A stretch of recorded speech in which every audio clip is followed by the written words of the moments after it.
One thing that I wanted to start doing on this channel is covering some of the established airbrush brands that I haven't had the opportunity to test out or purchase yet. The first brand that came to my mind was Grex. I've always wanted one of these airbrushes, so I finally purchased one. This model that I purchased is called the Genesis.XGi, and the first thing you probably notice is this green grip on it. That's the first thing that caught my eye years ago when I first saw it. On their website, they state, and I quote, "The defining design element is this ergonomic hand grip, patent pending, that provides improved comfort and handling." So we'll talk about that in a little bit, but for now, let's just check out what comes in the box, because you get a few things with this airbrush. The box that this airbrush comes in is one of the larger ones that I've seen from any brand, just talking about the footprint of it. And there's some good information and some nice designs on here, but it's nothing really special. Once you take it out, it's just a basic plastic box with the airbrush inside. That green ergonomic grip comes pre-installed on the airbrush within the box, and included in here are 3 paint cups. There's a 2mm one that comes already installed on the airbrush, and you also get a 7ml and a 15ml,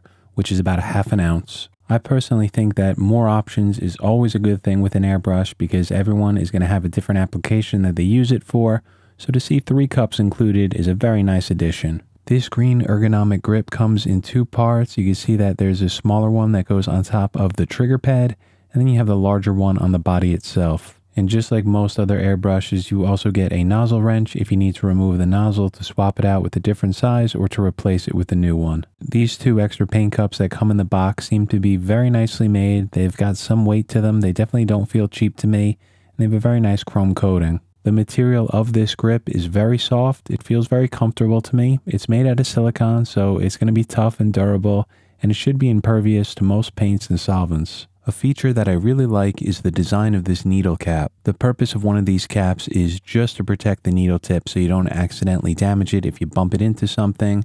The airbrush will paint just fine with this on or off the airbrush. And the thing that I love about this design is that it's magnetic, so it could not be any easier to place on the front of the airbrush or to remove. And then when it's not in use, you could just place it on the back of the airbrush handle, which also has a magnet to hold it in place. So very simple little design, but I love things like this. Included in the box is also a crown cap needle protector. This is the ones with 2 prongs, so if you have tip dry, you could easily just kind of pick it off with your finger. Grex calls this their quick fit system, and if you're new to painting with an airbrush, I highly recommend leaving one of these on to protect the needle tip. So about the brand itself, Grex is a company based within the United States, but this airbrush is manufactured in Taiwan. The model that I have here is the XGi3, so that means it comes equipped with a 0.3mm needle and nozzle. So I would consider this a general use airbrush, great for spraying pretty much anything. You get plenty of detail with it, and also it's going to be a little bit more forgiving for some thicker paints. Besides that magnet on the back, this rear handle also has a preset knob, so you could preset the trigger distance if you'd like, so you don't pull too far back on the trigger. The machining on these threads feel very nicely made. There's no sort of grittiness or graininess in here. It's very easy to adjust it where you'd like. So about this grip, there's a groove in it to rest your thumb if that feels comfortable to you. The manual that comes with this airbrush illustrates 2 recommended methods for holding your airbrush, and it states that you should choose one that allows you to work most naturally and comfortably. Now for me personally, I'm a big guy, I have some large hands, and I have kind of an unorthodox airbrush grip. And even for my weird airbrush grip, I find that this fits very nicely in between my thumb and finger, and the base of it just rests nicely into my palm. Now, I'm not suggesting that this grip would work for anyone else, but the reason that I use it is because it allows me to squeeze the trigger rather than pull back on it. And I just get so much control when I'm looking for tiny, small little dots and small detail. Squeezing it just gives me so much more control than actually trying to pull back the smallest amount. Now, while I like the feel of the smaller green grip that sits on top of the trigger pad, I noticed a very small amount of play in it as I was painting. This grip just wraps over the top of the trigger, and I noticed that it rotates a very small amount as I'm painting, so it's not for me. It's definitely a cool thing to have. I just wish it was more secure, some sort of way that it's locked in rather than just wrapping over the top. I will say that I do find it very comfortable, and it's very easy to remove if you don't want to paint with it on. And even though I prefer painting with this trigger pad grip off the airbrush, I do really appreciate that they added something like this because I could see a lot of people loving it. I do, however, really like the feel of the silicone grip that wraps around the body. You can see how pliable and soft it is here. It just wraps around the body of the airbrush, and it feels nice. The airbrush definitely feels a little bit larger in your hand, And even though it feels different from what I'm accustomed to, I do appreciate this. As I said earlier, I just love options for airbrushes. The more the better in my eyes, because so many of us have different preferences, and I could see a grip like this being very helpful for some of those who may have a weaker grip or arthritis and need a larger, more tactical feel while holding their airbrush. So I personally think that this grip is a great thing, and I'm all for it. So just like always, let me break down this airbrush so you can see all of the internal parts and how it's assembled. The first thing up is the rear handle that just unscrews right out of the body. And then here I could loosen up the needle chuck and pull back the needle. Then from here I can unscrew that needle chucking nut, and in Grex's manual they call it the needle lock. Then I'll remove that ergonomic body grip. Very easy to come off, just kind of peel the sides and it just pulls right down the bottom of the airbrush.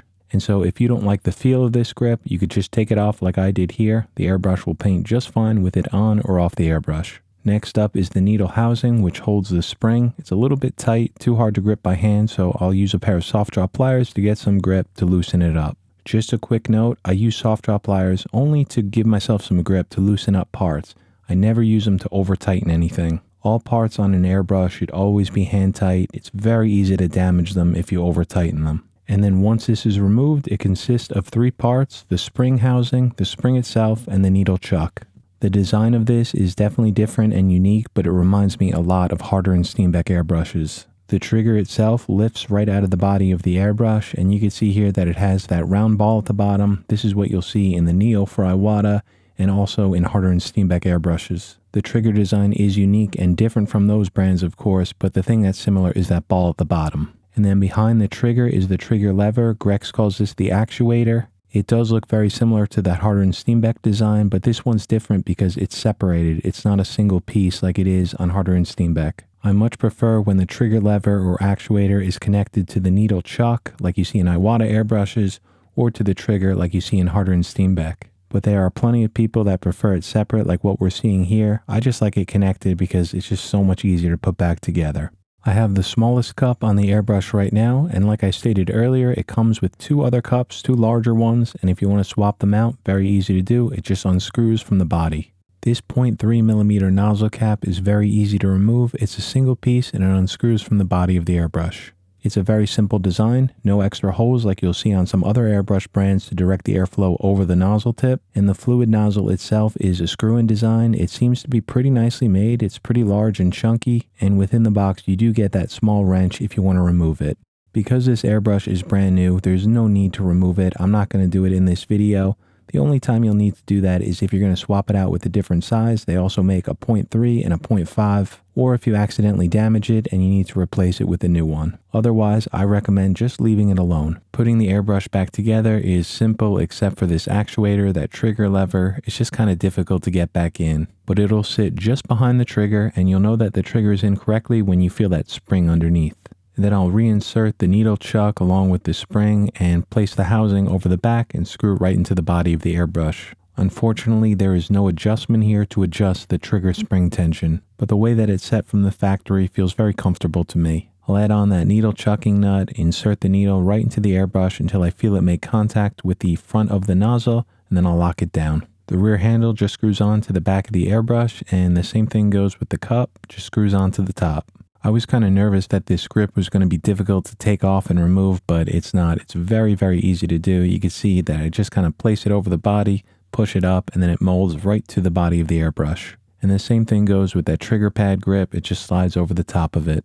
So I do have to say that I was very pleased with the build quality of this airbrush. Everything was very nicely manufactured and machined. I have absolutely zero complaints with the build quality on this one, and the chrome finish is very nice as well. No imperfections. I just finished this painting tutorial on how to paint fire or flames, which will be up on this channel within a week or 2. And at the end here, I was spraying a varnish, basically like a clear coat over the top of it to protect it using the Grex. And I found that it does an amazing job at atomizing the varnish. This is a very unforgiving media to spray through any airbrush. I usually do this through my LVLP, but I did just want to try to test out the Grex here, see if it could handle it, and I was pleasantly surprised with it. It did a very good job. For the majority of this painting, I was using my Iwata Micron, but I switched over to the Grex just to see how it performed and compared. And because the nozzle here is a 0.3, it's going to put out a lot more paint than a detail airbrush like a Micron or a Sotar 2020. So I definitely needed to be careful with it. I noticed that this felt more to me like a 0.5. It really felt like it was adding a lot more paint than I'm used to with a 0.3. But the trigger response rate did feel pretty comfortable to me. It felt like it was accurate and precise, so I was able to add the amount of paint that I wanted. I will say though that you definitely need to be careful with this airbrush because to me personally, it does feel like it puts out a little bit more paint than some of the other airbrushes at 0.3. But the atomization of the paint was excellent. It did a very nice job. I'm using a thicker paint here. This is white with just a little bit of reducer in it, maybe 10 to 15% of distilled water. And white paint is notoriously difficult to spray. Did a good job here, so no complaints. Testing out a few dots, I found the trigger to be very responsive. It starts spraying paint instantly. But one thing about it, like I stated before, is that I noticed that this airbrush just seems to want to put out a lot more paint than I'm used to. I think it's amazing for spraying some wider areas and some wider applications, but this is a difficult one to spray detail with, even with a 0.3. One reason for that is if you look at the end of the nozzle, you'll notice that it comes to a 90-degree angle. It doesn't come to a taper like you'll see on most other airbrushes. And I found this pretty difficult to hold it really close to the surface that I'm painting because I can't see the needle tip if I do that. I was looking on Grex's website and I noticed that you can actually buy a second nozzle cap, one that has a taper and a clear line of sight. And I do wish that both of them were included in this kit because I'm just not a huge fan of this design. It does spray very well, but I find it challenging to see what I'm doing. And then checking that nozzle cap for air leaks, I'm just doing the soapy water test while pressing down on the airbrush trigger. No bubbles, so it means no leaks. Very nice to see. And just like every other airbrush I reviewed on this channel, I purchased this one with my own money. Normally this airbrush goes for $168 US, which I always thought was just a little bit too expensive. But I think I got the best deal on this that I've ever seen. It was on Amazon for $84 US, so I had to pick it up to test out. So to me, I think it's a very nice airbrush. It's built exceptionally well. And with the model that I have here with that 0.3, I think this is very good for general use and wider spray applications. And while this airbrush can definitely spray detail, it's not going to be the one that I'm going to reach for if I want to do small, intricate work. So that's going to be it for this review. It's a very cool airbrush. I'm glad I was able to finally purchase one because it's one that I wanted for about 10 years now. So I'm very happy to have added this one in my airbrush collection, and I'm sure it's going to be fun to paint with over the years. So thank you all so much for watching. I hope all of you have a great week, and I'll see you back here next Friday.